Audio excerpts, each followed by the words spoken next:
जय हिंद दोस्तों, मैं नवीन शर्मा आप सभी का स्वागत करता हूं। आशा करता हूं आप सब एकदम अच्छे हैं, एकदम बेहतरीन हैं।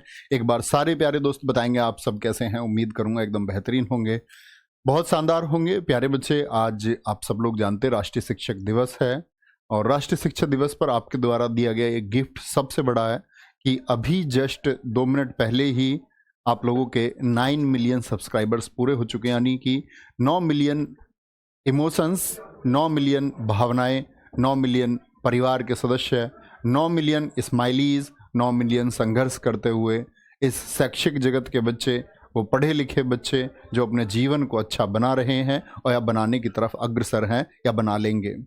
तो ऐसी इन मुस्कुराहटों पर प्यारे बच्चे, मैं हमेशा से कहता हूं कि अपना जीवन निसार है। आप लोगों का जो भी हम लोगों को कंट्रीब्यूशन है वो हम कभी नहीं भूल सकते। आप सब लोगों की वजह से हमारी परिभाषा है। मैं आप लोगों से हमेशा कहता हूं, हम एक दूसरे के पूरक हैं, हम एक दूसरे के साथी हैं और हम लोगों को साथ मिलकर आगे बढ़ना होगा। और अब तक का तुम्हारे द्वारा जो किया गया ये भरोसा है, ये वाकई में काबिल तारीफ है। आपने बढ़ चढ़ के भरोसा किया है, उसी विश्वास पर हम हमेशा खरे उतरते रहेंगे। आपका ये मूल्य जो भी आपने हम लोगों को दिया है, जो प्यार या कुछ भी इमोशन आपने दिया, वो हमेशा हम लोगों को बच्चे ऋणी बनाए रखेगा। हमेशा इसके कर्जवान रहेंगे और हमेशा मुस्कुराते रहेंगे, एक दूसरे के साथ में, एक दूसरे के साथ आगे बढ़ते रहेंगे। आप सब लोगों को पता होगा 9 मिलियन की वजह से अब RWA टीम 17 सितंबर को आगरा आने वाली है, तो उसकी सूचना शायद उम्मीद करूँगा आप सब लोगों के पास होगी। तो आप सब लोगों को भी हैप्पी टीचर्स डे। आप ही लोग टीचर बनाते हैं, ठीक है। आप ही लोग हैं जो सम्मान देते हैं और आपकी वजह से जो सम्मान, जो ऊर्जा हम तक पहुंचती है वो विशेष होती है। और थैंक यू बहुत सारे प्यार के लिए हमेशा। आज हम टॉपिक शुरू करने वाले हैं दोस्त। पिछली क्लास में हम लोगों ने पढ़ा, मैंने आप लोगों को बताया था, पिछली क्लास में हम लोग पढ़ रहे थे नंदवंश के बारे में। और नंदवंश के बारे में हमने जाना था कि जो घनानंद था वो नंदवंश का अंतिम शासक था। क्या था? नंदवंश का अंतिम शासक था। ये बातें मैंने आपको बताई।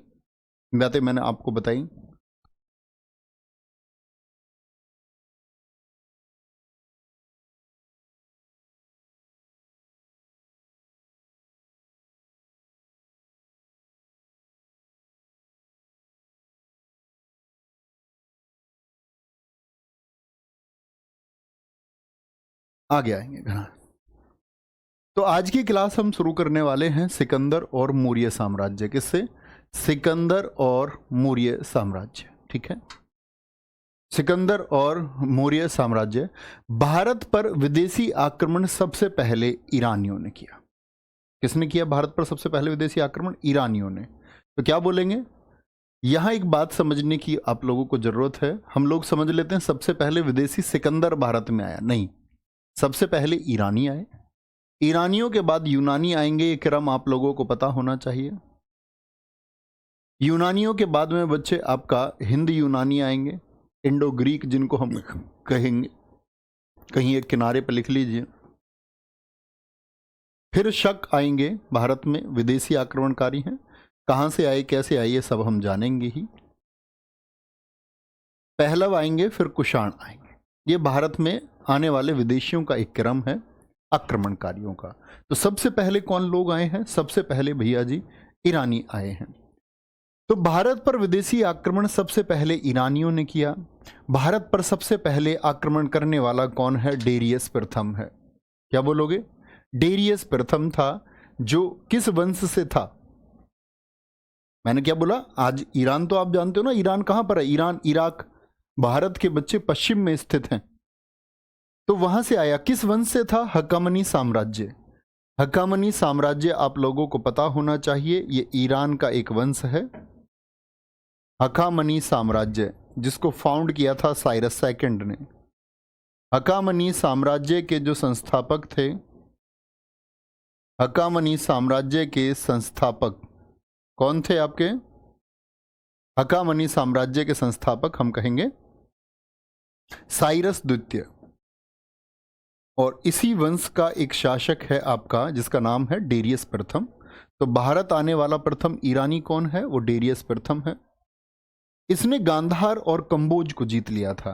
एक बार थम्स अप करके बताएं भैया, हम जानते हैं गांधार और कंबोज भारत की आज की जो सीमा है उससे बाहर स्थित थे। तो गांधार और कंबोज कहाँ थे जानते, मैंने बताए थे 2 महाजनपद ऐसे थे जो भारत की सीमा से बाहर थे।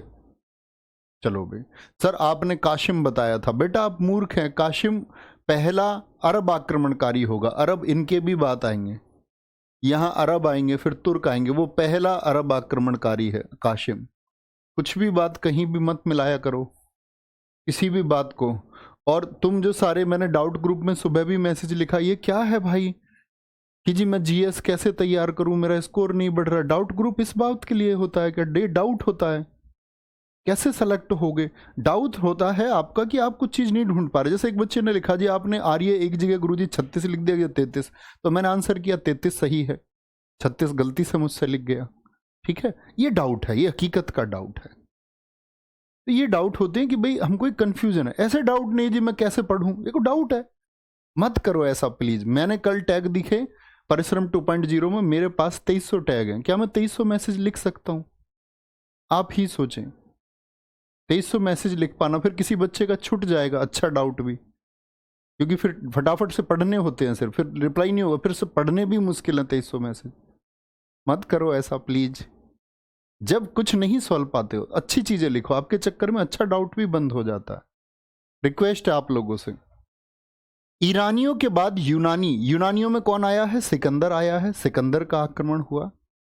अच्छा, अब मैं आपसे बात कर रहा हूं कि सिकंदर जब भारत आया होगा तो सिकंदर से पहले कंबोज पर किसका अधिकार है, जरा बताएंगे मुझे। मैंने आपको बताया यहां आपका गांधार था, कंबोज था। तो गांधार और कंबोज किसने जीत लिए थे? आप कहेंगे भैया दारा, जिसको हम डेरियस कहते हैं, दारा ने क्या कर लिया था? इन दोनों को जीत लिया था। किसके द्वारा जीत लिए गए? दारा के द्वारा। ठीक है, भारत के ये हिस्से। ठीक है, और मेरे दोस्त मैंने आपको बताया अगर हम भारत के सापेक्ष बात करें तो यहां पे समझना, इधर क्या है? इधर यूरोप है भारत के सापेक्ष में, यूरोप महाद्वीप इधर है। इधर ही था आपका मकदूनिया यानी कि मैसेडोनिया, जहां से चल के सिकंदर गया। कल मैंने बताया सिकंदर ने कैसे क्षेत्र जीता। तो इधर सिकंदर गया तो सिकंदर की भिड़ंत किससे? भारत की सीमाओं में यदि सिकंदर को प्रवेश करना है तो किसको हराना होगा? किसको हराना होगा? आप कहेंगे भैया जिसने गांधार और कंबोज पर कब्जा कर रखा है उसको हराना होगा, उसको हराना होगा। तो देखेंगे ईरानियों के बाद में यूनानी सिकंदर का आक्रमण हुआ और एक वॉर होता है जिसको कहते हैं गोगामाला यानी उर्वेला का वॉर। ये स्थल जगह का नाम है, गोगामेला स्थल था बच्चे कहां पर? गांधार के पास में। और 331 बीसी में ये वॉर हुआ। जीता कौन है? डेरियस थर्ड वर्सेस सिकंदर के बीच में ये युद्ध हुआ और सिकंदर इस युद्ध को जीतता है, तभी तो आगे भारत की तरफ बढ़ेगा। क्या बोलेंगे? इस युद्ध को सिकंदर जीत जाता है। यानी गांधार वाला क्षेत्र जो ईरानियों के अधीन था उसको किसने जीत लिया? आप कहेंगे भैया जी उसको सिकंदर ने जीत लिया। बहुत थैंक यू कोमल कुमार जी, आप लोगों को भी बहुत सारा धन्यवाद, बहुत सारा प्यार। ठीक है, वेरी गुड, कोई दिक्कत? तो एक इमेज बनाए कि भारत में सिकंदर से पहले ईरानी आए। ईरानी किस वंश से थे? हकामनी साम्राज्य से। हकामनी साम्राज्य का संस्थापक कौन था? साइरस था। उसी का एक शासक था आपका डेरियस, वो भारत में आया। उसने किसको जीत लिया था? गांधार और कंबोज को जीत लिया। तो इनके वंशज यहाँ गांधार और कंबोज पर रूल करने लग गए। ऐसा ही एक शासक था डेरियस थर्ड जो इसका वंशज था। तो सिकंदर जिस समय पर आया उस समय पर डेरियस थर्ड है वहां पर, तो सिकंदर ने आके डेरियस थर्ड को हरा दिया है। ठीक है, कोई दिक्कत कोई परेशानी? कोई दिक्कत कोई परेशानी? आगे आएंगे पढ़ेंगे जी। भारत आ चुका है। सिकंदर किस वर्ष में आया? अब यह 331 याद मत रख लेना। अब इंपोर्टेंट बात आएगी कि सिकंदर गांधार पर 331 में आया, सिकंदर की जीत हुई। लेकिन सिकंदर का बच्चे जो विजय अभियान है वो बड़ा अगर हम बोले भारत की तरफ जीतने का जो क्रम है, लेकिन सिकंदर की ये विजय जिनको महान कहा गया, ये सिर्फ और सिर्फ गद्दारों की वजह से संभव हो पाई। ये गद्दार कौन है? भारत के इतिहास के पहले लिखित गद्दार हैं, जरा समझेंगे। जब हम दोस्त भारत की बात करते हैं, अपने प्यारे देश भारत की, तो यहां पर हम बात करते हैं गांधार की। किसकी? गांधार की। तो सिंधु और झेलम के बीच, सिंधु और झेलम के बीच, झेलम के बीच था आपका कौन? तक्षशिला, जिसकी राजधानी क्या थी? गांधार थी, तक्षशिला। और तक्षशिला का शासक था आंभीक। आंभीक, ये बात याद रखें। जब सिकंदर का आक्रमण हुआ उस समय की बात मैं आपको बता रहा हूं। एक जो पश्चिमी तक्षशिला था, यानी वेस्टर्न तक्षशिला था, पश्चिमी जो तक्षशिला था, पश्चिमी तक्षशिला का जो शासक था, ये भी आंभीक का एक समर्थित आदमी था, जिसने सिकंदर के सामने घुटने टिका दिए थे। इसका नाम था शशिगुप्त। मुख्य तक्षशिला का शासक कौन है? आंभीक। तक्षशिला में अगर हम बात करें, पश्चिमी तक्षशिला का कौन है? शशिगुप्त। और तक्षशिला मैंने आपको मैप में बताया था, तक्षशिला कहां पर स्थित था? क्या बात करोगे? ये तक्षशिला है जी। वर्तमान में जो पाकिस्तान का रावलपिंडी है वो तक्षशिला है।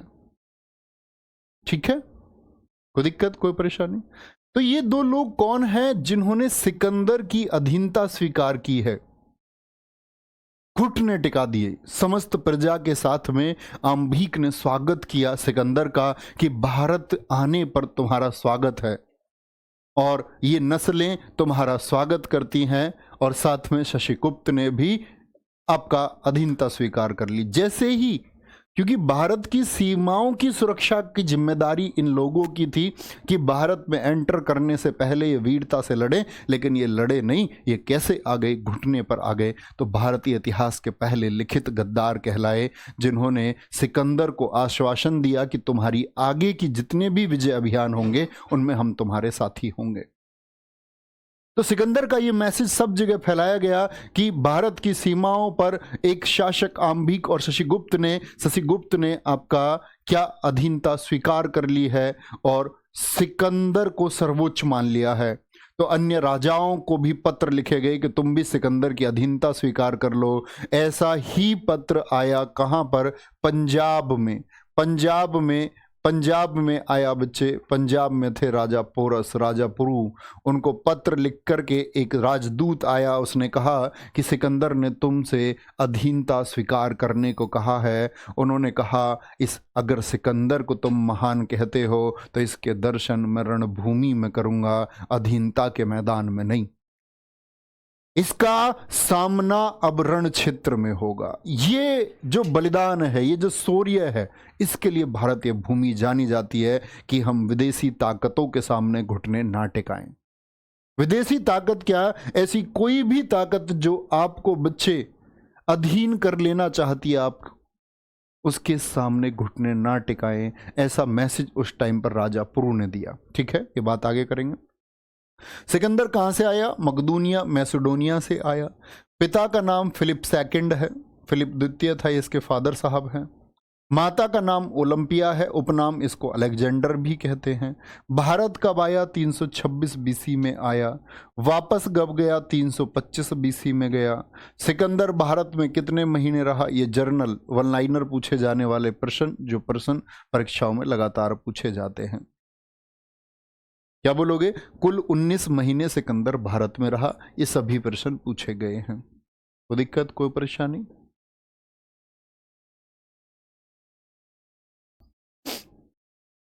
वेरी गुड, वेरी गुड, लिखेंगे आगे। कोई दिक्कत? अब यहां पर प्रश्न आता है जो एसएससी ने पूछा है कि भारत पर सिकंदर के आक्रमण के समय राजा आंभिक का साम्राज्य किन दो नदियों के बीच था? झेलम और सिंधु के बीच में। लेकिन राजा पोरस का जो साम्राज्य है वो किस किस के बीच था? वो था आपका झेलम और चिनाब के बीच में। इसके बीच में झेलम और चिनाब के बीच में। तो कभी मेरे प्यारे बच्चे गलती तो नहीं करेंगे कि दोनों का साम्राज्य कौन सी नदियों के बीच में? इसका झेलम और चिनाब के मध्य। उसका सिंधु और झेलम के मध्य। कभी गलती हम लोगों को नहीं करनी है। वेरी गुड सौम्या कुमार जी, बहुत थैंक यू। आगे चलेंगे। सिकंदर का भारतीय शासक से युद्ध कब हुआ? जब भारत की सीमाओं में आया तो राजा पोरस से युद्ध हुआ। क्या बोलेंगे? हाइडेस्पीज का युद्ध या झेलम का युद्ध या वितस्ता का युद्ध हम इसको कहते हैं। 325 बीसी यानी कि 2023 प्लस 325 बीसी में इसका युद्ध हुआ। राजा पुरु और सिकंदर के बीच में ये युद्ध हुआ। राजा पुरु को ये हम क्या बोलते? राजा पोरस। किस क्षेत्र में थे ये? पंजाब क्षेत्र में। नदियां कौन कौन सी के बीच थे? बोलेंगे कौन सी नदी मैंने आपको बताई? झेलम और चेनाब के मध्य इनका शासन था। तो सिकंदर के सामने घुटने नहीं टेके, युद्ध हुआ तो बाद में कहते हैं कि बहुत विशाल सेना राजा पुरु के पास थी। झेलम नदी के किनारे युद्ध हुआ। यहां सिकंदर ने एक महत्वपूर्ण डिसीजन लिया कि जब नदी में बाढ़ आई और दलदली स्थान हो गया तब लड़ने का निर्णय किया। राजा पुरु की सेना एक बड़ी सेना थी सिकंदर के मुकाबले। सिकंदर की सेना तो यूरोप से चलती हुई आई, लगभग थक चुकी हुई सेना थी। राजा पुरु की सेना के पास बड़े धनुष थे जो टिकाकर के जमीन में चलते थे और उनको टिकने के लिए एक ठोस जमीन की आवश्यकता थी। जब पानी फैल गया झेलम नदी का सब जगह तो जमीन दलदली हो गई, तो वो धनुष ठीक से टिक नहीं पाए और पानी का जो बहाव था झेलम नदी का, वो इन क्षेत्रों में फैल गया। इधर कौन है? इधर सिकंदर था और इधर राजा पुरु की सेना थी। तो ये जो इनकी सेना इतनी बड़ी सेना थी, क्योंकि बच्चे आप लोगों को पता है बड़ी सेना को घूमने के लिए जगह चाहिए। अगर इधर की तरफ से घूम रहे हैं तो इनका कोई अर्थ नहीं रह जाता। बड़ी सेना को घूमने के लिए बड़ा चाहिए। पहले इन्होंने अपने बेटे को भेजा 2000 सैनिकों की टुकड़ी लेकर के, जो मारा गया बेचारा युद्ध भूमि में। फिर अंत में इनको भी अपने हाथियों को मोड़ना पड़ा और सिकंदर से एक संधि करनी पड़ी। सिकंदर से जब संधि हुई तो सिकंदर ने कहा कि तुम्हारे साथ कैसा व्यवहार किया जाए। तो राजा पुरु, हम छोटी कक्षाओं में पढ़ते आए हैं, राजा पुरु ने बेड़ियों में बंधे हुए निर्भीकता से आंसर किया और निर्भीकता से जवाब दिया। उन्होंने कहा जैसा एक राजा को दूसरे राजा के साथ करना चाहिए। कहते कि उससे बड़ा क्षेत्रफल सिकंदर ने इसको लौटाया। एक बड़ा क्षेत्र जितने पर पहले राज था, और सिकंदर के आगे के अभियानों में फिर राजा पुरु भी उसके साथ हो गए। तो सिकंदर की पत्नी का नाम रेक्सोना था, जो राखी बांधती थी किसको? राजा पुरु को। कहते हैं कि एक बार दरबार का किस्सा मैं बच्चों को हमेशा सुनाता हूं कि राजा पुरु लगभग 6.5 फीट के, उनकी कदकाठी के बारे में लिखा गया है। जो यूरोपीय इतिहासकार हैं उन्होंने लिखा है, और स्टोबुलस जैसे लोगों ने, प्लूटार्क जैसे लोगों ने लिखा है कि राजा पुरु एक सुंदर और 6.5 फीट के इंसान। तो उनको देख करके, जब वो बेड़ियों में बंधे हुए हैं और उनके स्टेटमेंट को देख करके सिकंदर की वाइफ रेक्सोना मुस्कुराई।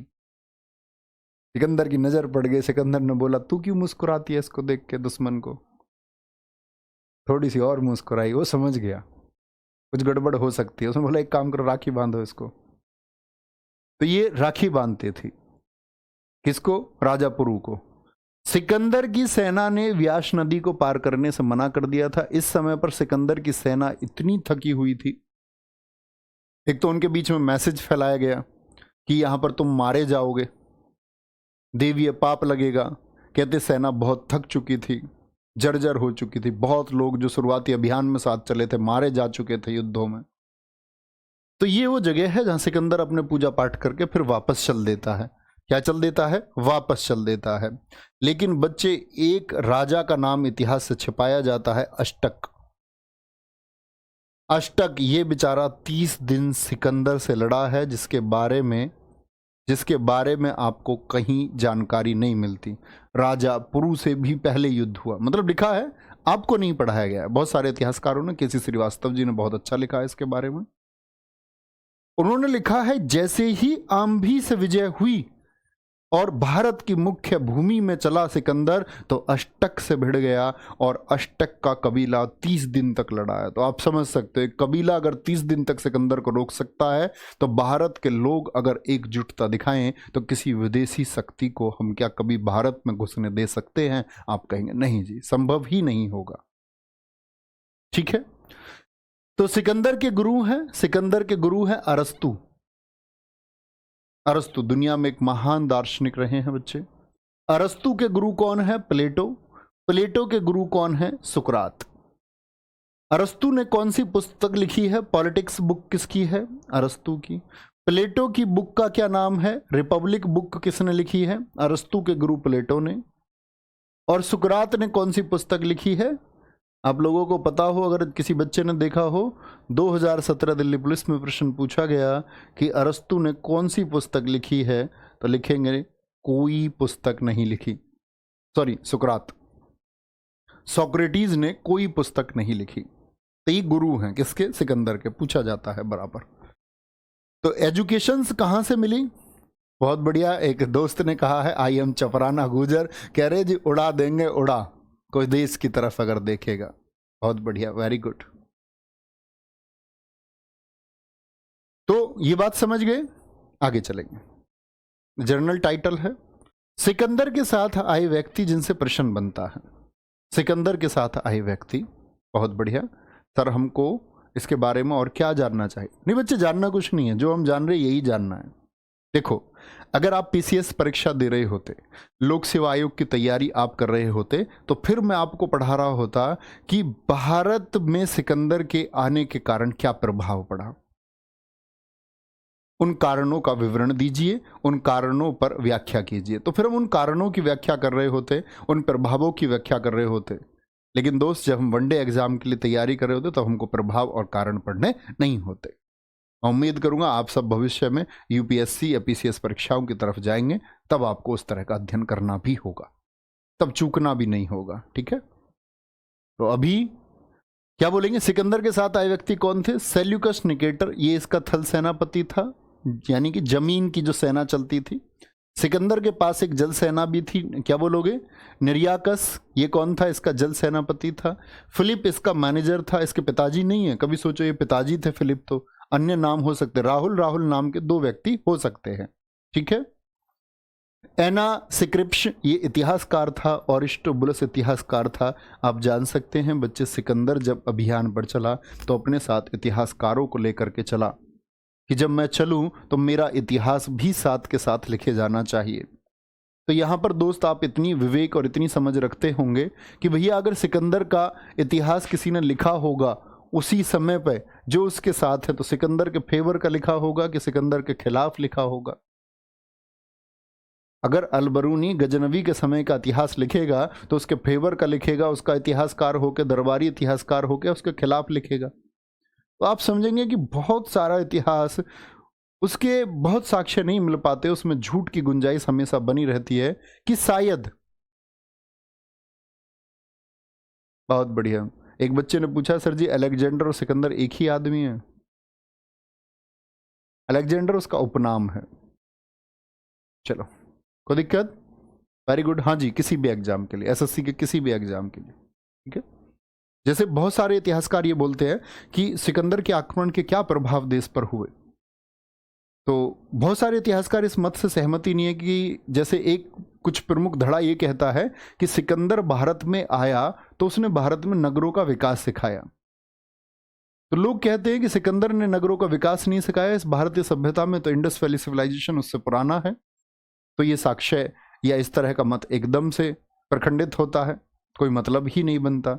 बोलते सिकंदर ने भारत में यूरोपियन साहित्य, जो सभ्यता है, यूरोपियन सिविलाइजेशन है, उसको सिकंदर लेकर के आया है। हम कहते हैं कि नहीं, व्यापार तो बहुत पहले से था यूरोपियंस के साथ में, तो सिकंदर के द्वारा लाए जाने का कारण ही नहीं बनता। तो ये सोचने वाले मुद्दे होते हैं कि सच में तो कोई अगर लिख रहा है कि सिकंदर की वजह से यूरोपीय सभ्यता भारत आई, और आपको ज्ञान नहीं है कि यूरोप के साथ तो हमारा व्यापार बहुत पहले से था।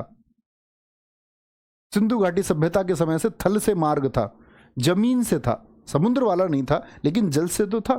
तो सभ्यता के बारे में तो ज्ञान तब भी रहा होगा। ऐसे बोलते हैं। ठीक है, तो ये इतिहासकार है। तो 4 ऑप्शन दे देता है प्यारे बच्चे, परीक्षाओं में पूछ लेता निम्नलिखित में से कौन सा व्यक्ति है जो सिकंदर के साथ नहीं आया था। आप लोगों को पता होना चाहिए। ठीक है, सिकंदर की पसंदीदा पुस्तक इलियड है जिसके राइटर होमर हैं। बहुत बार एग्जाम में पूछी जाती है इलियड के राइटर कौन है। ये दरअसल में वीर रस की कविता हम इसको कह सकते हैं, एक जिसको पढ़ के वीरता का भाव आए। जैसे वसमी रथी आप कर्ण को पढ़ेंगे तो वीरता का एक भाव पैदा होगा। उसी तरह यूरोपीय साहित्य की एक पुस्तक है जिसको होमर ने लिखा। तो अरस्तु ने सिकंदर को कहा कि सिकंदर अगर तुम जीतना चाहते हो और जब कभी कमजोर रहो तो इलियड की पंक्तियों को दोहराना। और सिकंदर उसको हमेशा साथ रखता था पुस्तक को। सिकंदर के घोड़े का नाम बहुकेफला था और भारत से लौटने का सबसे प्रमुख कारण अगर हम बात करें तो बहुकेफला की मृत्यु ही है। सेना टूट चुकी थी और सिकंदर का प्रिय घोड़ा जिस पे उसने ये सारा अभियान किया, जिस पे उसने विश्व विजय का सपना देखा, वो मर चुका था और भारत में उसकी मौत हुई। तो इसी के लिए उसने बहुकेफला और निकैया नगर बसाए थे। भारत में बसाए गए 2 नगर हैं सिंध क्षेत्र में। सिंध मतलब जो आज का पाकिस्तान है, इस क्षेत्र में बसाए। सिकंदर की मृत्यु, तो सिकंदर भारत कब आया मैंने आपको बताया 326 बीसी में। भारत रहा कितने महीने 19 महीने। कब गया वापस 325 बीसी में। 325 बीसी में। और सिकंदर की मृत्यु जाते टाइम 323 बीसी में बेबीलोन इराक में हो गई। इतिहासकारों ने कहा कि सिकंदर ने अपने हाथ खुले छोड़ दिए और लोगों को कहा कि मैं जो जीतना चाहता था वह मैं यहीं छोड़ करके जा रहा हूं। लोगों को खाली हाथ दिखाओ सिकंदर के। सिकंदर क्या मूर्ख है? इस बात का चुनाव आप आज नहीं कर सकते। मैं आपसे हमेशा कहता हूं कि ये धन माया आप नहीं लेके जाओगे। सिकंदर को अपनी मौत के समय पता चल रहा है, तो मैं तो सिकंदर को एक मूर्ख आदमी कहूंगा कि जो अपने जीवन भर ही यह नहीं जान पाया कि ये सब यहीं छोड़ जाना है और अपनी मृत्यु के समय कहता है कि मेरे हाथ खुले दिखाए जाएं। दुनिया इस सिद्धांत को जानती है। दुनिया इस सिद्धांत को जानती है। बात है कि इस सिद्धांत का पालन कौन कर पाएगा? पालन तो कोई नहीं कर पाता, नो वन।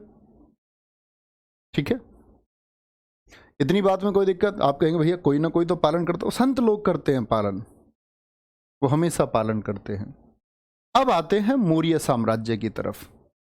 मैंने बताया मगध साम्राज्य, ये बीच में सिकंदर क्यों आ गया था आप लोग जानते हैं। मगध पर बच्चे हर्यक वंश था, शिशुनाग वंश था, नंद वंश था।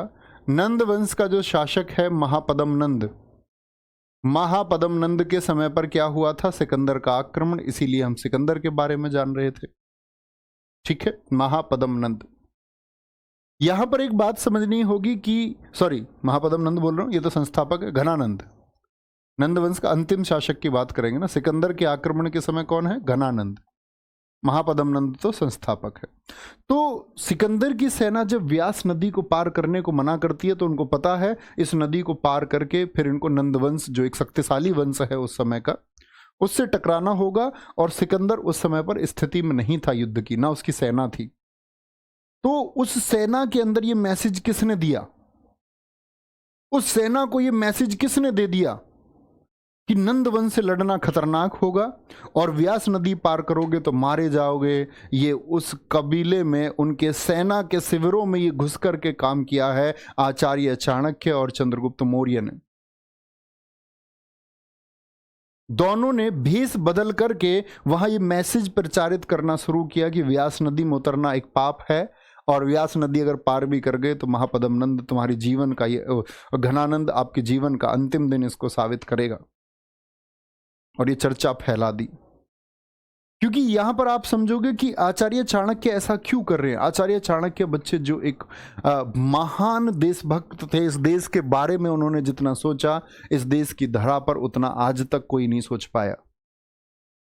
महान चाणक्य बच्चे आपका जो तक्षशिला का विश्वविद्यालय है, तक्षशिला के इस विश्वविद्यालय में एक टीचर थे। टीचर बनने की भी अपनी कहानी है कि तक्षशिला में ही अध्यापक क्यों बने। कहते हैं ना, निर्माण और विध्वंस अध्यापक की गोद में पलते हैं। तो यहाँ पर सबसे इंपॉर्टेंट कहानी यह है कि जब इनका जन्म हुआ, इनके जन्म के बारे में बहुत कुछ ज्ञात नहीं है। मृत्यु के बारे में भी मैं बताऊंगा किस तरह की कहानियां चलती हैं इस महान व्यक्ति के बारे में। हमारे इतिहासकार वैसे बहुत कुछ खोज लाते हैं, लेकिन एक व्यक्ति का इतिहास नहीं खोज पाते हैं। आधुनिक समय के चंद्रगुप्त मौर्य का इतिहास सबको पता है, क्योंकि राजा है उसके बारे में लिखा गया, लेकिन जो किंग मेकर है उसके बारे में कोई लिखता ही नहीं है। किसी प्रकार की खोज नहीं होती है। दुर्भाग्य है देश का। जो व्यक्ति अखंड भारत का निर्माण करता है उसके बारे में साक्ष्य नहीं है देश में। तो कहते हैं कि जो इनके पिता थे, इनके पिता का नाम चणक है, उन्हीं की वजह से, और माता का नाम चणकेश्वरी है, उन्हीं की वजह से इनका नाम चाणक्य रखा। बचपन से एक दांत की कहानी शायद आपने सुनी हो, इनके एक दांत था जन्म से ही।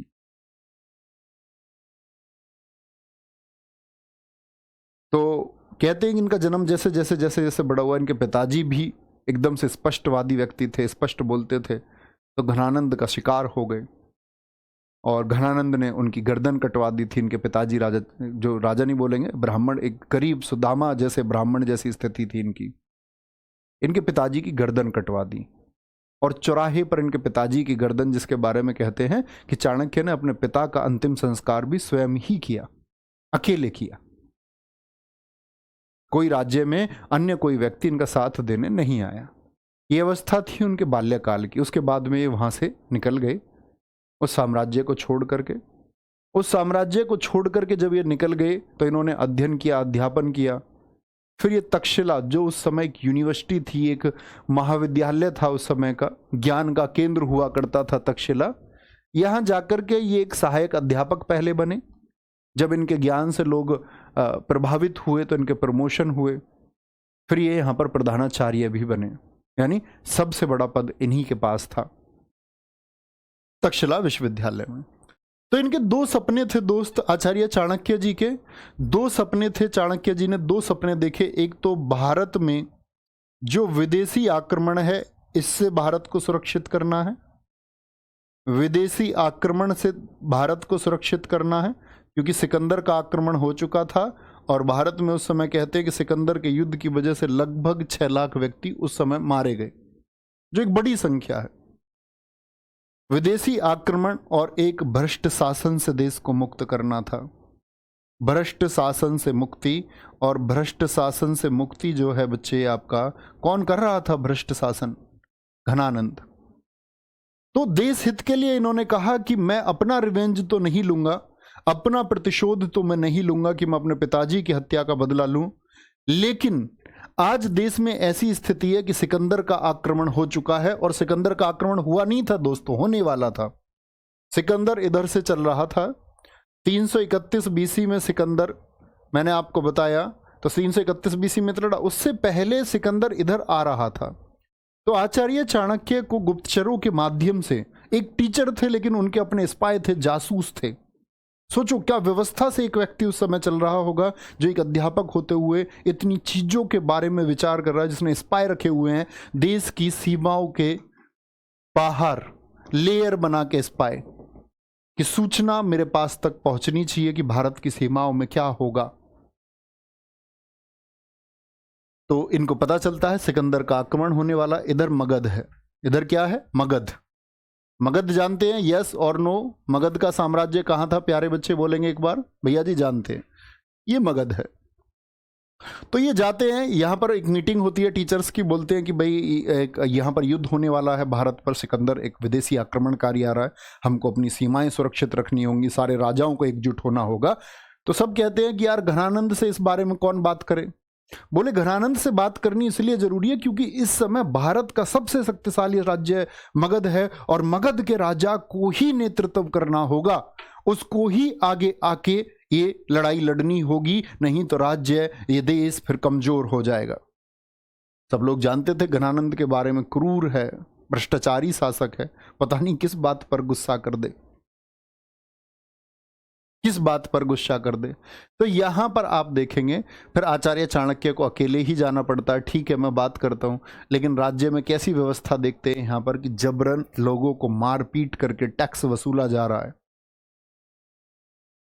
और राजा की सभा में पहुंचते। बस अब आप लोग कभी जीवन में इन चीजों पर मत जाना कि चंद्रगुप्त नाटक में ये दिखाया गया है, वो रोमांच पैदा करने के लिए, आप लोगों का मन लगाने के लिए लिखी गई बहुत सारी पटकथाएं हैं, बहुत सारे काल्पनिक दृश्य हैं। किसी किताब में तुमको कुछ मिलेगा, तुमको हमेशा स्टोरी का मोरल समझना है। तो ये वहां पर पहुंचे, यहां इन्होंने बताया, अवगत कराया घनानंद को कि ऐसे ऐसे भारत की विदेशी सीमा पर। बोले, हे साधु, ये तेरा काम है या ये राजा का काम है? तू साधु किस बारे में बात करता है? हे अध्यापक, तू किस बारे में बात करता है?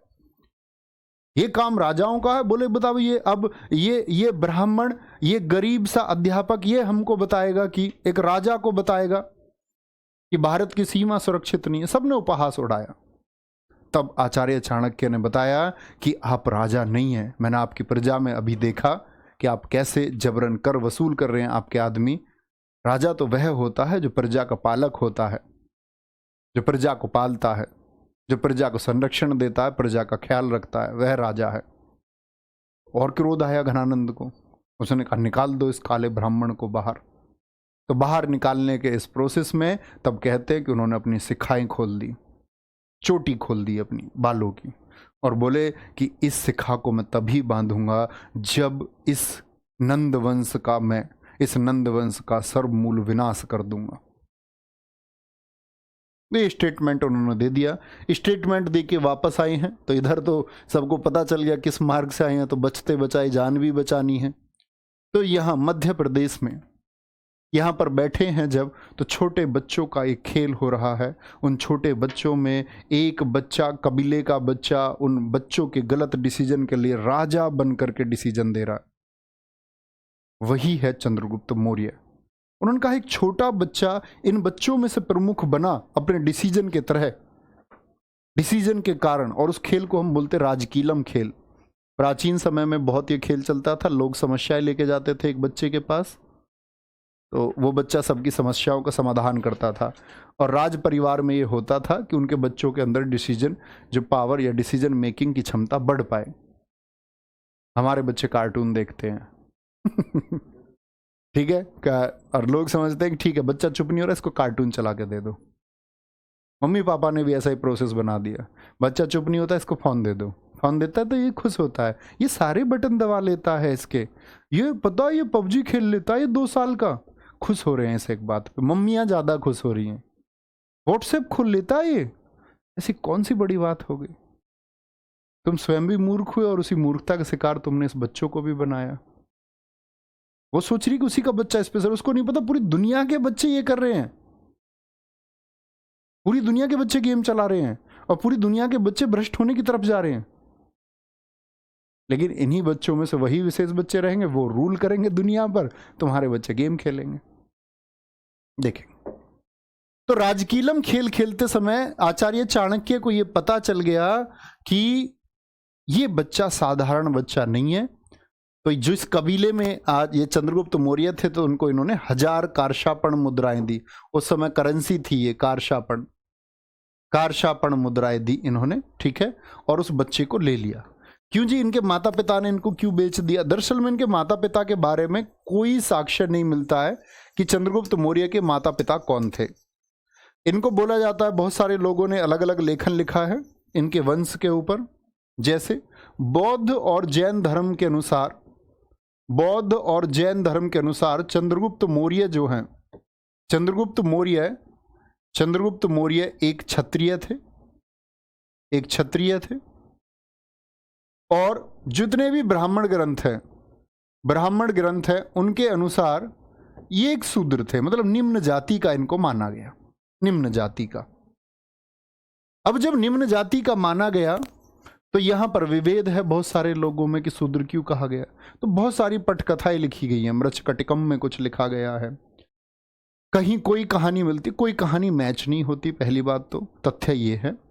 और शूद्र होने के पीछे एक तर्क निकल के आता है कि शूद्र तो इनको माना ही नहीं जा सकता, क्योंकि कहते हैं कि आचार्य चाणक्य ने स्वयं एक स्टेटमेंट दे रखा था कि अगर उच्च कुल का राजा भी हो और निर्बल हो, तो नीचे कुल के राजा अगर वह यदि बलवान भी है तो उससे बेहतर है, क्योंकि उसके डिसीजंस को लोग मानेंगे। क्योंकि अब वो गलत नहीं कह रहे, उस समय की सामाजिक व्यवस्था के हिसाब से कह रहे हैं कि अगर निम्न वर्ग का कोई राजा, आप लोग जानते पहले कितना जातिवाद था, पहले का मतलब प्राचीन नहीं, अब से पहले कितना, अभी तो लोग शिक्षित हो रहे हैं तो ये चीजें थोड़ी कम हो रही हैं, लेकिन सोचो जब शिक्षा नहीं थी, कॉन्स्टिट्यूशन नहीं था, तो बिल्कुल सम्मान नहीं था, लोग घर में नहीं घुसने देते थे, तब मानवता का भाव पैदा नहीं होता था। लोग ऐसे समझते थे कि मैं ऊंचा हूं, ये नीचा है, इसको मैं घर में ना इस बढ़ने दूं, साथ खाना खाना तो दूर है। तो उस समय की स्थिति में आचार्य चाणक्य लिख रहे हैं कि अगर ऐसा व्यक्ति राजा बन जाए तो लोग डिसीजंस नहीं मानेंगे, उच्च कुल का व्यक्ति बनेगा, तो उस समय की समाज की एक सच्चाई भी लिख रहे हैं। तो चंद्रगुप्त मौर्य, जो मौर्य बात है तो कहते हैं मुरा इनकी माता का नाम है। मुरा नाम कहां से मिलता है? इनकी माता से। तो कहते हैं नंद वंश के जो शासक थे उनकी 2 पत्नियां थी, जिससे मैंने आपको बताया एक से नवनंद थे जो मगध की गद्दी पर रहे, और जो एक अलग थी उनकी दासी थी, दासी से उत्पन्न पुत्र थे चंद्रगुप्त मौर्य। लेकिन कोई अच्छा प्रमाण नहीं मिलता। ठीक है, राजधानी क्या बनाई इन्होंने? पाटलिपुत्र बनाई। मैंने आपको बताया राजा कैसे बने होंगे, तो आचार्य चाणक्य ने तो इनको चुन लिया, तक्षशिला लेकर के आए। तक्षशिला लेकर के आए तो इन्होंने बोला कि मुझे क्या करना होगा। इन्होंने कहा कि जो गुरु तुमसे कहें, जो गुरु तुमसे कहें, जो आचार्य चाणक्य तुमको सिखाएं, बस वह सीखना है। और आचार्य चाणक्य के मार्ग पर ये चलते रहे। कितना शानदार काम सिकंदर की सेना में घुस के इन्होंने कर दिया, आप लोग जानते ही हैं। एक बच्चे और उसके गुरु ने मिलकर, गुरु और शिष्य ने कमाल कर दिया। तो लोग कहते हैं कि ये क्या लड़े थे सिकंदर? भाई साहब, इन्होंने वो काम कर दिया जो कूटनीति का काम है, और सिकंदर की सेना को वापस लौटने को मजबूर कर दिया। अब इनके सामने विदेशी आक्रमण से तो मुक्त कर सके, लेकिन जब सिकंदर वापस गया तो अपने क्षेत्रफल को बांट के चला गया। किस किस में? आपका दे गया फिलिप को थोड़ा सा, अपने मैनेजर को भी दे करके गया, जो सेल्यूकस निकेटर है उसको बहुत सारा क्षेत्र दे गया, निर्याकस को बहुत सारा क्षेत्र दे गया। तो गवर्नर तो है ना उसके, लेकिन गवर्नर शासन कर रहे हैं तो ये भी तो विदेशी शासन है। तो अब गवर्नरों को हटाना होगा और भ्रष्ट शासन को खत्म करना होगा। तो टारगेट बनाया मगध साम्राज्य को, सीधे हमला किया, हार गए यहां पर चंद्रगुप्त मौर्य और आचार्य चाणक्य। तो छुप करके एक घर में जब शरण ली, तो मैं आपको, पुराने जो बच्चे होंगे, मैं एक कहानी सुनाता हूं कि यहां पर एक महिला खाना बना रही थी, उसको देखा आचार्य चाणक्य और वो दोनों छिपे हुए थे। उसके बच्चे ने एकदम से रोटी ली, जो महिला खाना बना रही थी, उसके बच्चे ने रोटी को बीच में से तोड़ लिया, उस बच्चे का हाथ जल गया। तो उसकी माँ ने बोला, तू भी चाणक्य जैसी गलती करता है, बीच में से खाता है, किनारे से खा, हाथ नहीं जलेगा। तब कहते हैं कि यहां पर इतनी समझ चंद्रगुप्त मौर्य को आई कि पहले ये किनारे किनारे से जीतना होगा, और कहते हैं इस तरह से इन्होंने मगध पर विजय पाई। मगध पर विजय पाई तो फिर मगध को जीतने, कुछ लोग कहते हैं कि ऐसे युद्ध का कोई प्रमाण नहीं मिलता, तो आप लोगों को इतनी बात समझनी होगी कि ऐसे युद्ध का यदि प्रमाण नहीं मिलता तो मगध कंट्रोल में नहीं आता, और बिगर मगध कंट्रोल आए चक्रवर्ती सम्राट नहीं बनते। ठीक है, बहुत बढ़िया। तो चंद्रगुप्त मौर्य हमेशा आदेशों पर चले, अपने गुरु चाणक्य के आदेशों पर, और महान चक्रवर्ती सम्राट बने। जैसा मैं हमेशा कहता हूं, सफीन हसन जी का एक स्टेटमेंट है, उन्होंने कहा, एक दिन चंद्रगुप्त मौर्य जी ने कहा कि गुरुजी, जीवन में इतने कष्टों का सहना अगर ना होता, तो उन्होंने कहा था कि फिर हर कोई भारत का महान सम्राट चंद्रगुप्त मौर्य होता, हर कोई होता। फिर जो ज्यादा कष्ट सहेगा, ज्यादा कूटनीति से, ज्यादा योजनाओं के साथ में, हर कदम योजनाओं के साथ चलेगा, वो उतना ज्यादा कामयाब होगा। ठीक है, तो राजधानी इनकी पाटलिपुत्र थी, प्रधानमंत्री इनके आचार्य महान चाणक्य थे, अन्य नाम महान विष्णुगुप्त, कौटिल्य, भारत के मेख्यावेली। एक बच्चे ने पूछा, गुरुजी इन्होंने शादी की थी या नहीं? नहीं, आचार्य चाणक्य ने शादी नहीं की। विष्णुगुप्त, कौटिल्य, कुटिल बुद्धि के कारण कहते हैं, ये नाम इन्होंने, मैंने बताया ना, इनके पिताजी की हत्या कर दी नंदवंश के द्वारा, तो तब इनको छुप करके अपना नाम इन्होंने बदला, विष्णुगुप्त रखा। भारत की मेकियावेली इनको कहते हैं, क्योंकि इनकी जो पुस्तक है उसका नाम है अर्थशास्त्र, और राजनीति से संबंधित पुस्तक है। अर्थशास्त्र धन से संबंधित पुस्तक नहीं है। बहुत इंपॉर्टेंट प्रश्न आता है किससे? राजनीति से, उसमें पॉलिटिक्स के बारे में बताया गया है। अब इनको मैकियावेली क्यों कह रहे हैं? क्योंकि मैकियावेली यूरोप के एक लेखक हैं दोस्त, और मैकियावेली ने ऐसी ही पुस्तक लिखी है जो यूरोप में बहुत चलती है। मैकियावेली की बुक का नाम है द प्रिंस। क्या नाम है? The Prince. पुस्तक के लेखक कौन है? वो मैकियावेली है। The Prince just copy paste है आचार्य चाणक्य जी की पुस्तक का, और यूरोपियंस ने उस पुस्तक से इतने सिद्धांत अपने यहां लिए हैं। आप पढ़ोगे कभी ब्रिटेन का नागरिकता का सिद्धांत या सदनों का सिद्धांत पॉलिटी में, वो कहाँ से लिया गया है? द प्रिंस से लिया गया है। द प्रिंस वाले भाई साहब मैकियावेली ने कहाँ से चुराया है? भारत के अर्थशास्त्र से चुराया है। और इस दुनिया में राज्य और राजनीति के लिए सबसे अधिक ज्ञान और व्यवस्थित नॉलेज देने वाली किताब अगर कोई है तो मेरे दोस्त वो अर्थशास्त्र है।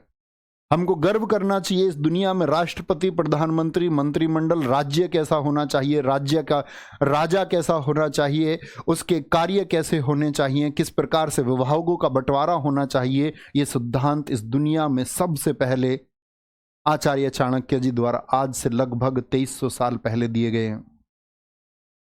आज दुनिया अपनाती है, स्वयं भारतवर्ष। हम कहते हैं ना, आप लोग मत बोला करो, बोले कि संविधान उधार का थैला, बोलेंगे कहाँ ब्रिटेन से ले लिया राज्य के बारे में बहुत कुछ। आपकी ब्रिटेन ने कहाँ से लिया है? आप सोचिए, ब्रिटेन के विचारकों ने सिद्धांत कहाँ से लिया? द प्रिंस से। द प्रिंस के विचारकों ने कहाँ से लिया? हमारे अर्थशास्त्र। तो मूल पुस्तक हमारी ही है। तो उस समय वो बैठ के अध्ययन कर रहे थे कि किसी राज्य का जो स्वरूप है वो किस प्रकार होना चाहिए, संघ कैसा होना चाहिए। तब भारत की सीमाओं को बढ़ाया। आज का अफगानिस्तान, आज का पाकिस्तान, आज का म्यांमार, आज का बांग्लादेश, ये सब क्षेत्र भारत के अधीन कर लिए गए, एकजुट कर लिए गए। क्योंकि किसके द्वारा कर लिए गए? तो विदेशी जो ताकतें हैं उनको भगाया गया, उनको हराया गया आचार्य चाणक्य के द्वारा। ठीक है, कोई दिक्कत? राजनीति से संबंधित है। चंद्रगुप्त मौर्य, जिनका जन्म 345 ईसा पूर्व में हुआ था, तो क्या बोलेंगे? शासनकाल रहा है 322 से 298। बहुत पूछा जाता है। इनकी पत्नी का नाम है दुर्धरा। एक पत्नी और होगी, सेल्यूकस निकेटर, जो सिकंदर का सेनापति था, उसकी बेटी से भी शादी करेंगे। चलो जी, एक बच्चा कह रहा है अजय गोस्वामी, क्या पता हमने कॉपी करी हो। तुम मूर्ख हो ना बेटा, तो तुम्हें इसलिए नहीं पता। वर्ष नहीं देख सकते? आचार्य चाणक्य ने आज से 2300 साल पहले लिखा है, मैकियावेली ने आज से 600 साल पहले लिखा है, तो किसने कॉपी करी? बताओ। मैं क्या समझाने का प्रयास कर रहा हूं और बच्चा क्या समझने का प्रयास कर रहा है? मैं कह रहा हूं कि ये महान महान गणित, ये महान व्यवस्था हमने दुनिया को दी, तो बच्चा कहता है क्या पता हमें उन्होंने दी हो। ये तो वो वाली बात हुई मेरे दोस्त, कल को हम अपने पिताजी पे शक करने लग जाए और हम बोले क्या पता इस बात का कि यही हमारे पिताजी हैं, तो भाई फिर तो गड़बड़ हो जाती है। फिर क्या पता, तो मैंने बोला ना बहुत सारी चीज। मैं तो ये बोलूंगा कि मान के चलो आपका कुछ लिखा सिद्धांत दिया किसी ने, अब ऐसे तो हम किसी चीज को वैलिडेट ही नहीं होने देंगे। मैं ये बोलूं कौन कहता है 322, मैं तो नहीं मानता 322, मुझको दिखाओ 322 कहाँ है, कौन सी पुस्तक में 322, तो वैलिडेट तो करना होगा मित्र।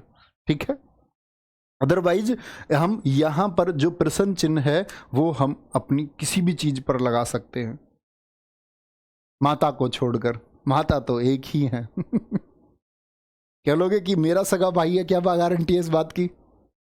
मेरी सगी बहन है, क्या गारंटी कहीं से उठा के नहीं लाए हो? जैसे बहन भाइयों की लड़ाई हो जाती है तो कह नहीं देते तुझको कूड़ी से उठा के लेके आए थे। तो गुलाम मानसिकता में नहीं रहना, थोड़ा एक्सप्लोर करके सोचना। पत्नी दुर्धरा है, अन्य नाम इनको बोलते हैं चंद्रगुप्त मौर्य को भारत का मुक्तिदाता, क्योंकि विदेशी शासन से मुक्त कराया और भ्रष्ट शासन से, जो आचार्य चाणक्य जी के दो लक्ष्य थे। एंड्रोकोट्स और सेंड्रोकोट्स किसको कहा जाता है? चंद्रगुप्त मौर्य को। ये एक यूरोपीय लेखक है, जस्टिन ने कहा है क्या? सेंड्रोकोट्स। और एंड्रोकोट्स किसने कहा है? एपियन और प्लूटार्क, ये यूरोपियन इतिहासकार हैं, यूरोपियन इतिहासकार हैं। सर जी ये लड़का पागल है। अरे नहीं, मैं ही बोल देता हूं मजाक में, तुम ऐसे थोड़ी बोलोगे, गलत बात है। पागल नहीं है, क्वेश्चन हो सकता है बच्चे का, मैं तो ऐसे मजाक में बोल देता हूं थोड़ा, तुम थोड़ी बोलोगे। तुमको नहीं बोलना चाहिए, तुम तो यार अच्छे मुस्कुराते हुए बच्चे रहो। तुम मत बोला करो ऐसे कुछ भी, प्रॉमिस करो तुम किसी को नहीं बोलोगे ऐसे। अन्य नाम भारत का मुक्तिदाता एंड्रोकोट्स और सेंड्रोकोट्स। और ऐसी ही एक बात आचार्य चाणक्य का एक किस्सा तुमको सुनाता हूं। आचार्य चाणक्य बैठे हुए थे, चंद्रगुप्त मौर्य बैठे हुए थे, उनकी पत्नी दुर्धरा बैठी हुई थी। तो चंद्रगुप्त मौर्य एकदम से हंसे आचार्य चाणक्य को देख के, बोले जी तुम इतने काले हो, थोड़े गोरे होते तो क्या बात बिगड़ जाती, थोड़े गोरे होते तो क्या दिक्कत हो जाती, ऐसे मजाक के स्वरूप में बोला। तो दुर्धरा ने कहा एकदम से कि यार सीएम ये तो गलत बात है। सीएम मतलब चंद्रगुप्त मौर्य। बोली यार सीएम ये तो गलत बात है, उन्होंने तुमको इतना बनाया, आगे बढ़ाया, आज तुम भूल रहे हो उनके योगदान को, ऐसे मजाक मत किया करो तुम उनके साथ में। तो बोली आचार्य चाणक्य इनको कुछ सिखाओ। तो वो 2 पानी लेके आए, एक सोने के बर्तन में और एक घड़े के बर्तन से। बोले जी ये सोने के बर्तन में सोने के घड़े से पानी आया है, ये मिट्टी के घड़े से पानी आया है, कौन सा पानी पीना पसंद करोगे, और मिट्टी के ही बर्तन में है। तो चंद्रगुप्त मौर्य ने कहा मैं तो मिट्टी के बर्तन के वाला पानी पीना पसंद करूंगा, वही स्वच्छ, निर्मल और अच्छा होता है। तब उन्होंने कहा कि वस्तु की बाहरी बनावट कैसी है इसका कोई अर्थ नहीं बनता जीवन में, कोई रंग कैसा है किसी का, बाहरी बनावट उसकी कैसी है, इसका कोई अर्थ नहीं बनता, उसके आंतरिक गुण उसकी क्षमता को दर्शाते हैं, उसके आंतरिक गुण ये महसूस कराते हैं कि वह व्यक्ति कैसा है। बाहरी गुण और सौंदर्य का कोई अर्थ नहीं है।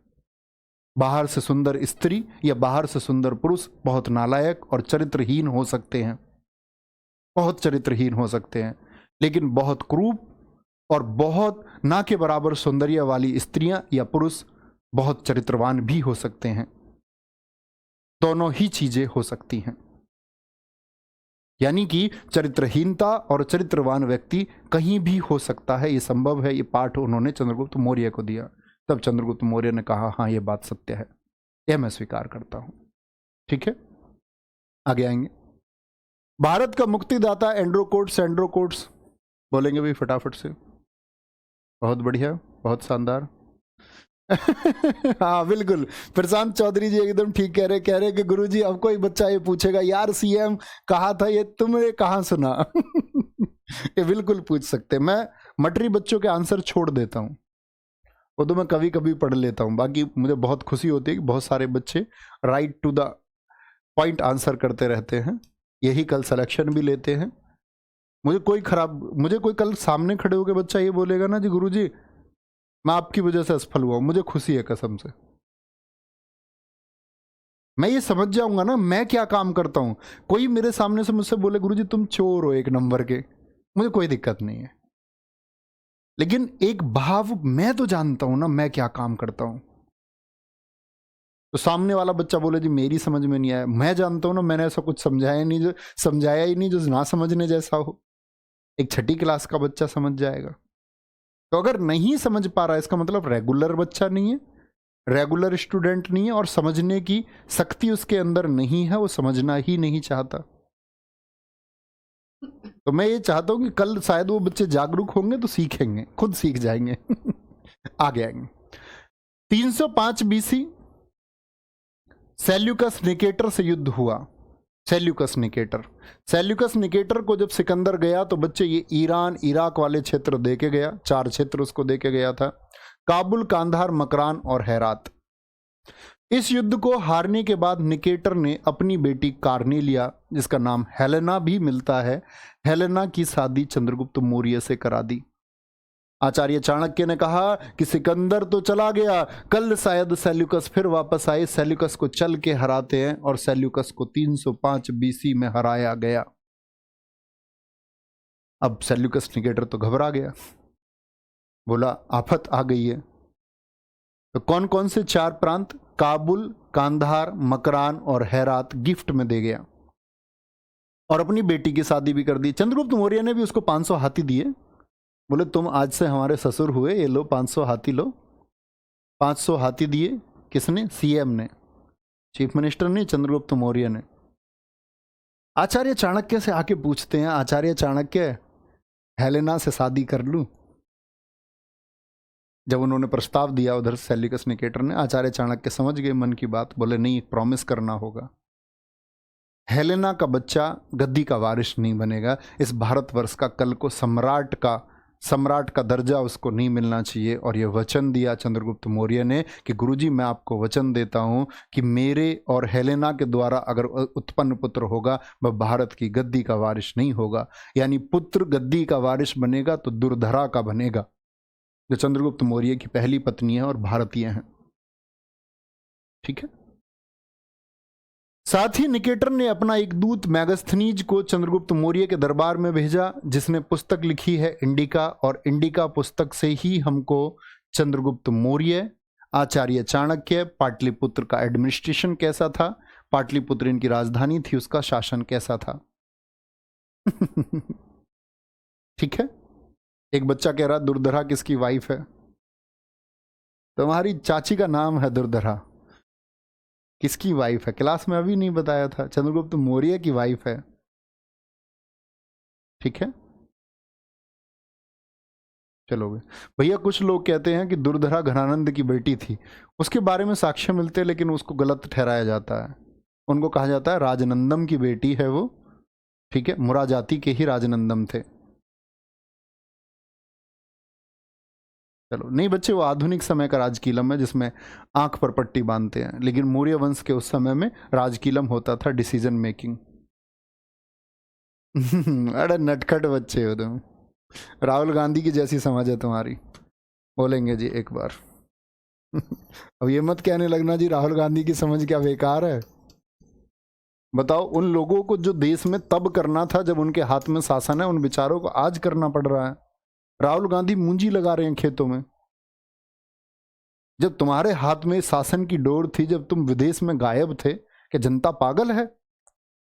आज मूंजी लगा रहे हो तुम वोट के चक्कर में, सबको दिखता नहीं है। ऐसी तुम्हारी बुद्धि है किसी किसी बच्चे की। जब तुमको दुनिया, इस देश ने भरोसा किया तुम पे, तुम्हें वोट दिया, तो तुम जनता को साधना था। लोगों को बैठा रहे, कह रहे तुमने दिल्ली देखी है? बोले हाँ जी दिल्ली देखी है। उन्होंने कहा हाँ जी दिल्ली देखी है।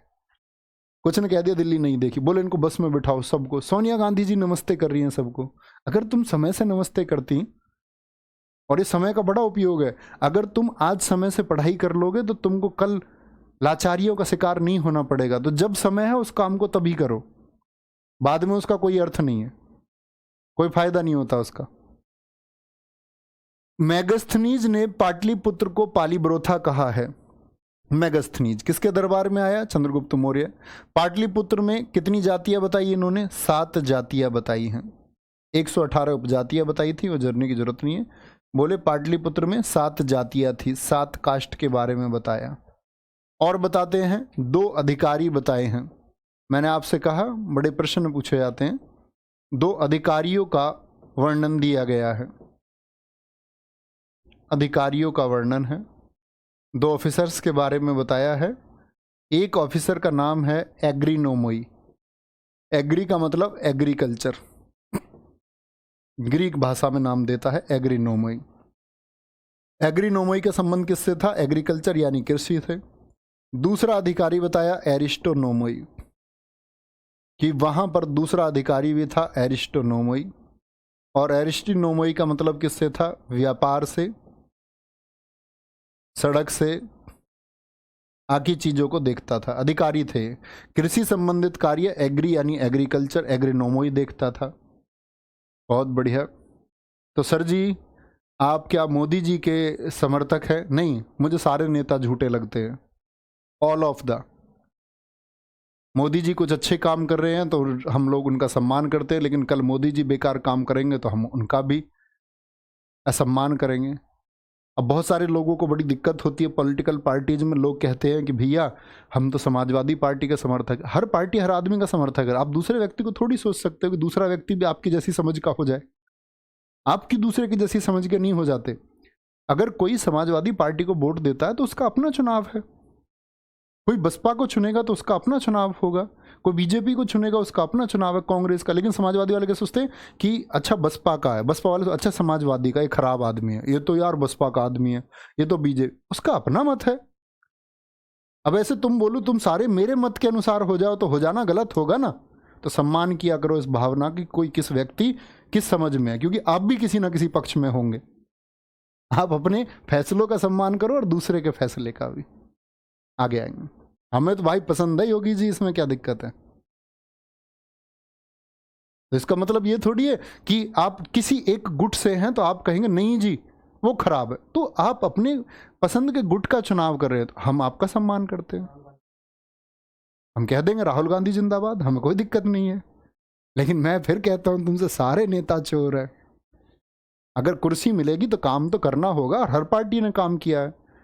बहुजन समाजवादी पार्टी ने काम किए हैं, समाजवादी पार्टी ने काम किए हैं, कांग्रेस ने क्या इस देश में काम नहीं किए, बीजेपी ने काम किए। काम जब कुर्सी मिली है तो करेंगे, ठीक है। यहां पर एक जूनागढ़ अभिलेख का वर्णन हम करते हैं चंद्रगुप्त मौर्य के समय पर। एक बच्चा कह रहा जी आचार्य चाणक्य जी कहां गए, अभी बताऊंगा उनके बारे में, ठीक है। जूनागढ़ अभिलेख रुद्रदामन ने जारी कराया, रुद्रदामन ने जारी कराया। इसी से सुदर्शन झील सौराष्ट्र गुजरात का वर्णन मिलता है। जूनागढ़ अभिलेख क्यों हम यहां पढ़ रहे हैं जी, इसलिए पढ़ रहे हैं क्योंकि बच्चे जूनागढ़ अभिलेख में जो सुदर्शन झील का जिक्र मिलता है, सुदर्शन झील का निर्माण चंद्रगुप्त मौर्य के गवर्नर थे पुष्यगुप्त, इन्होंने कराया था। बहुत इंपोर्टेंट काम है, बहुत इंपोर्टेंट क्वेश्चन है, याद रखेंगे, कभी गलती नहीं करनी है, ठीक है। क्या बोलेंगे, जूनागढ़ अभिलेख, इसी से सुदर्शन झील सौराष्ट्र गुजरात का वर्णन मिलता है। जूनागढ़ अभिलेख, इसका निर्माण चंद्रगुप्त मौर्य के राज्यपाल पुष्यगुप्त ने कराया था और संस्कृत में जारी ये पहला अभिलेख है। इसके बारे में मैं राजाओं को आपको बताता चलूंगा। बहुत बढ़िया, वेरी गुड। अब देखो, वेरी गुड, बहुत शानदार।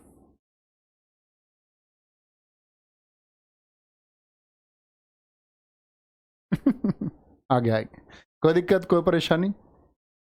इसी से सुदर्शन झील सौराष्ट्र गुजरात का वर्णन मिलता है। इसका निर्माण चंद्रगुप्त मौर्य के राज्यपाल पुष्यगुप्त ने कराया था। संस्कृत में जारी पहला अभिलेख है। चंद्रगुप्त मौर्य जैन धर्म का अनुयायी था। बोलेंगे एक बार। एक बच्चा कह रहा सर जी रिकॉर्डेड क्लास है ये क्या, प्लीज रिप्लाई कीजिए। युद्ध के लिए सोल्जर कहां से आए? सोल्जर बेटा इन्होंने जादू से बनाए होंगे ऐसे, छू सोल्जर, छू सोल्जर। ये पूरी क्लास के बच्चे लॉजिक लगा सकते, सोल्जर सिपाही इंसान होते हैं, इंसान सोल्जरों को भर्ती किया गया होगा, एक वेतन देकर भर्ती किया गया होगा। अवे डहपे ढक्कन। आगे आएंगे। चंद्रगुप्त मौर्य जैन धर्म का अनुयायी था। फोकस करेंगे 2 मिनट। कौन से धर्म को मानता था? लेकिन मैंने आपको बताया कि इसने अंतिम दिनों में स्वीकार किया। इसने जैन धर्म की दीक्षा किससे ली? भद्रबाहु से। दीक्षा का मतलब एक एजुकेशन, जैन धर्म के बारे में सुना और जाना। किसने सिखाया? भद्रबाहु ने। बहुत इंपॉर्टेंट बात है। लेकिन चंद्रगुप्त मौर्य के समय पर एक अकाल पड़ा। मैंने आपको जैन धर्म की शाखा बताई थी, श्वेतांबर और दिगंबर। मुझे बताएंगे दिगंबर कौन लोग थे? तो आप कहेंगे भैया आपने बताया था चंद्रगुप्त मौर्य के समय अकाल पड़ा, जो लोग दक्षिण में चले गए वो दिगंबर थे। तो जब दक्षिण चले गए बच्चे, तो किसकी वजह से गए? अकाल की वजह से। तो बहुत सारे जैन गुरुओं ने से जब चंद्रगुप्त मौर्य ने सवाल किया कि अकाल क्यों पड़ा, इतने लोगों की मृत्यु क्यों हुई है, तो बहुत सारे लोगों ने कसूरवार चंद्रगुप्त मौर्य को ठहराया। बोले राज्य ने, जो राजा था इसने अच्छे लोगों के लिए इंतजाम नहीं किए, जबकि अकाल इतना भयावह था कि इंतजाम से कुछ ना होता। इसके बाद ये सारा साम्राज्य बिंदुसार के हाथों में सौंपकर, और इसी एक शोक में कि राज्य में इतने लोग अकाल की वजह से गए, ये श्रवणबेलगोला कर्नाटक चले गए। बहुत पूछा जाता है श्रवणबेलगोला का मंदिर कहाँ पर है? कर्नाटक में। वहां चंद्रगिरी की पहाड़ियों पर सल्लेखना व्रत पर, आज भी मंदिर बना हुआ है यहाँ पर चंद्रगिरी की पहाड़ियों पर। आप चंद्रगुप्त मौर्य को वहां देख सकते हैं, मतलब उनके मंदिर चंद्रगुप्त मौर्य के बारे में वहां पे लिखा हुआ है। तो सल्लेखना व्रत का मतलब क्या होता है? सल्लेखना का मतलब होता है दोस्त भूखे रह करके प्राण दे देना। तो इन्होंने भूखे रह करके प्राण दे दिए, भूखे रह करके। आचार्य चाणक्य जी अभी जीवित हैं। आचार्य चाणक्य जी की परमिशन से ये गए। आचार्य चाणक्य जी को जिम्मेदारी देकर के गए चंद्रगुप्त मौर्य बिंदुसार की, तो बिंदुसार के भी प्रधानमंत्री कौन है? आचार्य चाणक्य ही हैं। यही बिंदुसार है, जब इसका जन्म होगा दुर्धरा से उत्पन्न है, चंद्रगुप्त मौर्य की पत्नी दुर्धरा से। तो जब इसका जन्म होगा तो एक मंत्री होगा सुबंधु, वो इसके कान भरेगा आकर के बिंदुसार के, बिंदुसार से बोलेगा कि तुम्हारी माँ की मृत्यु का कारण आचार्य चाणक्य है। बिंदुसार पूछेगा मेरी माँ को आचार्य चाणक्य क्यों मारेंगे? उसने कहा कि तुम्हारे पिताजी ने जहर दे दिया तुम्हारी माँ को। जहर वाला खाना खाने से दुर्धरा के पेट में जब बिंदुसार था तो प्रसव पीड़ा हो गई और उनकी मौत हो गई। दरअसल में वो खाना, लोग कहते हैं कि बहुत स्लो पॉइजन चंद्रगुप्त मौर्य को दिया जाता था आचार्य चाणक्य के द्वारा, बहुत निगरानी से, कि कहीं कल उनको कोई जहर दे तो भी मार ना पाए। तो ऐसी औषधियां उनको दी जाती थी। ऐसा खाना किसी महिला के लिए जब वह गर्भ से हो तो हानिकारक है। वह खाना एक दिन दुर्धरा ने खा लिया, इस कारण से उनकी मौत हुई थी। इसके पीछे आचार्य चाणक्य की मंशा कुछ और थी, लेकिन बिंदुसार के दिमाग में कुछ और बीज भरे गए। तो बिंदुसार ने निकलने का आदेश दे दिया आचार्य चाणक्य को। गए तो फिर कभी ना लौटे। मृत्यु के बारे में कहा जाता है कि जो सुबंधु नामक मंत्री है, जिसने कान भरे, बाद में बिंदुसार को दासी ने बताई सारी हकीकत, तो बिंदुसार अपने पश्चाताप के लिए उनको खोजने निकला। लेकिन जो मंत्री सुबंधु कहते उसके द्वारा या तो आचार्य चाणक्य को जला दिया गया या आचार्य चाणक्य अपनी स्वयं की मौत मरे। ये आज तक भी किसी को नहीं पता है कि उसका सच क्या है। वेरी गुड अविनाश सिंह जी, बहुत थैंक यू मेरे भाई। जूही बहुत शानदार। सुनील 75 हार्ड है, हाँ ये बहुत अच्छा चल रहा है आपका। अंकित बयानपुरिया, मैं बहुत दिन से फॉलोवर हूँ उनका, है ना, और लगभग जब उनके 300 के फॉलोवर थे तब मैंने उनको फॉलो किया था। कल मैंने उनको देखा 3 मिलियन फॉलोवर उनके हो गए। और ये जितने भी लोग हैं, ये कोई 07 राइडर, सौरभ जोशी, फलाना डिकना, ये सब जो गाड़ी वाले छपरी है, मेरे पास ये गाड़ी, मैंने VIP नंबर ले लिया, इन लोगों से तुम इन्फ्लुएंस होते हो। एक लड़के ने धमाल मचा दिया आके इंडस्ट्री में, 75 हार्ड चैलेंज लेके चला। खाने को कुछ नहीं है, नहाने को कुछ नहीं है, बोले तब बस बहुत थोड़े से पैसे थे, एक कैमरा खरीदा, लोगों को इंस्पायर करने की कोशिश की और अपना वर्क रूटीन बनाते, कहते बाहर का कुछ नहीं खाना है, घर का खाना है, 4 लीटर पानी पीना है और एक अच्छी पुस्तक हर रोज पढ़नी है, जितना तुम पढ़ सकते। जैसे वो पहले भगवत गीता, फिर आपका पुराण की तरफ चल दिए। बाहर कुछ नहीं, काम करना, 45 मिनट सुबह 45 मिनट शाम एक्सरसाइज करनी है। तो एक आदमी इन्फ्लुएंस कर रहा है लोगों को कि आपका मार्ग ये होना चाहिए। तो मैंने एक और वीडियो देखी, एक व्यक्ति ने एक ऐसी वीडियो बना रखी थी सेम, तो लोगों ने कमेंट कर रखा है कॉपी पेस्ट कॉपी पेस्ट। तुम मूर्ख हो क्या? अच्छे काम को कोई करे वो कॉपी नहीं होता, इसको इन्फ्लुएंस बोलते हैं। अब मेरे जैसा अगर बोलोगे तो ये कॉपी नहीं है, अगर तुम कुछ अच्छा बोलोगे, ये इन्फ्लुएंस करना है लोगों को, ये करना चाहिए। अर्जुन का मार्ग हमको सीखना चाहिए, ये इन्फ्लुएंस होना होता है मेरे प्यारे बच्चे। बहुत सारे लोग अच्छे काम कर रहे होते हैं, सड़कों पे वीडियो बनाते हैं, तो लोग कहते हैं वीडियो मत बनाओ, दिखावा मत। भाई अच्छा काम पहुंचना चाहिए लोगों तक, तभी तो अच्छा काम सब लोग करेंगे। अगर अच्छा काम भी छुपा रह जाएगा तो क्या खराब काम देखना पसंद करोगे? अच्छे व्यक्ति बनना है, ठीक है। तो क्या बोलेंगे, जैसे बिंदुसार को बहका दिया गया, ऐसे बहकावे में नहीं आना है। कल पढ़ा करेंगे यहाँ से, और सम्राट अशोक आएंगे फिर आगे, और बिंदुसार आएंगे तो उनके बारे में जानेंगे। Thank you, bye bye, take care, जय हिंद, जय Bharat. Again thank you for 9 million, बहुत सारा प्यार, थैंक यू।